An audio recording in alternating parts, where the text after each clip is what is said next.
বেশভূষায় মনে হবে তিনি একজন পরেজগার ব্যক্তি। প্রকৃতপক্ষে তিনি একজন প্রতারক।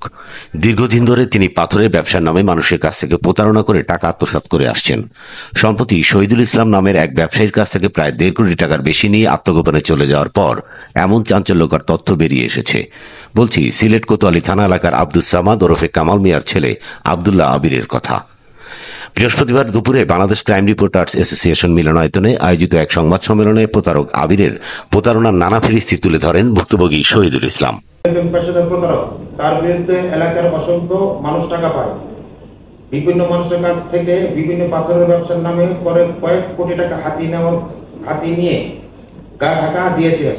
বিগত কয়েক মাস যাবৎ তার স্ত্রী সন্তান নিয়ে তার নিজ এলাকা থেকে অজ্ঞাত স্থানে আত্মগোপন করেছে। কেউ তার সন্তান পাচ্ছে না। তিনি বলেন, তার বোনের মাধ্যমে পরিচয় হয় আবিরের সঙ্গে। আবিরের চটকদার কথায় পাথরের ব্যবসা শুরু করেন একসঙ্গে। কিন্তু সুচতুর আবির বিভিন্ন সময় শহীদুল ইসলামের কাছ থেকে প্রায় 1.5 কোটি টাকার বেশি আত্মসাৎ করেছেন। এই টাকা চাইতে গেলে নানা তাল বাহানা করছেন তিনি।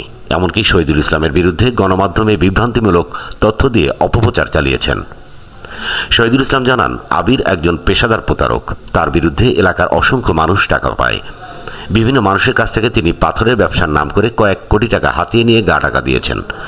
গত 20 মে সিলেট মেট্রোপলিটন ম্যাজিস্ট্রেট আদালতে তার বিরুদ্ধে 1.5 কোটি টাকা আত্মসাতের একটি মামলা করা হয়েছে। প্রতারক আবিরের দৃষ্টান্তমূলক শাস্তি নিশ্চিত করা ও তার কাছে পাওনা টাকা ফেরত পেতে সংশ্লিষ্ট আইন প্রয়োগকারী সংস্থার হস্তক্ষেপ কামনা করেছেন শহীদুল ইসলাম।